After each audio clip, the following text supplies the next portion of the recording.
दोस्तों इस वीडियो में बात करने वाले हैं एक नए क्वेश्चन के बारे में। क्वेश्चन है on what basis is a chemical equation balance, यानी कि किस बेस पे जो केमिकल इक्वेशन है वो बैलेंस की जाती है, वो कौन सा रूल है और रूल क्या कहता है। अगर हमें इसका आंसर लिखने को आए तो हम कंप्लीट आंसर जो हम बता रहे हैं आप उसे लिखेंगे तो आपको पूरे मार्क्स यानी कंप्लीट मार्क्स मिलेंगे, ताकि आप कंप्लीट उसकी जो डिटेल है वो लिख सकेंगे। तो चलिए स्टार्ट करते हैं।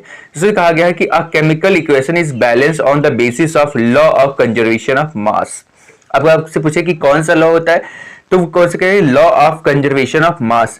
इसके बेस पे क्या होते हैं, जो केमिकल इक्वेशन है वो बैलेंस की जाती है। अब वो लॉ क्या कहता है मैं उसको पढ़ के दिखाता हूं। It state that matter can neither be created nor be destroyed, यानी कि जो मैटर होता है वो ना तो क्रिएट किया जा सकता है और ना ही वो डिस्ट्रॉय किया जा सकता है, ये उसका लॉ कहता है। और आपको लॉ का नाम याद रखना है, law of conservation of mass. अब इसको एक्सप्लेन करते हैं कि ये है क्या। Chemical equation is always balanced by comparing the number of atoms of the each element on the reactant side.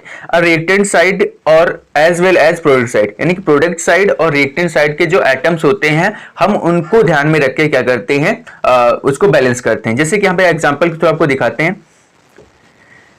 यहाँ पे देखिए जो मैग्नीशियम है ऑक्सीजन से रिएक्शन करेगी, मैग्नीशियम ऑक्साइड बनाएगी। अब यहाँ पे देखना मैग्नीशियम यहाँ पे एक है, यहाँ पे मैग्नीशियम एक है, और यहाँ पे देखो ऑक्सीजन यहाँ पे दो है, O2 लिखा है, यानी ऑक्सीजन यहाँ पे कितने हैं, दो है, ऑक्सीजन एटम्स यहाँ पे दो है, और यहाँ पे देखो प्रोडक्ट की तरफ ऑक्सीजन एटम कितने हैं, एक है।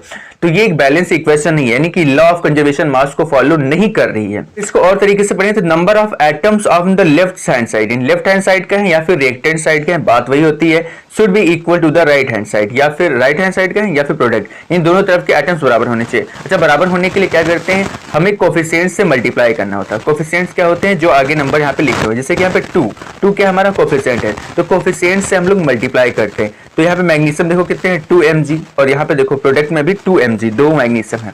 ऑक्सीजन देखो 2 है, और यहाँ पे ऑक्सीजन और इसके आगे 2 लगा, तो इसका भी मतलब भी होगा कि ऑक्सीजन कितने हो गए, 2।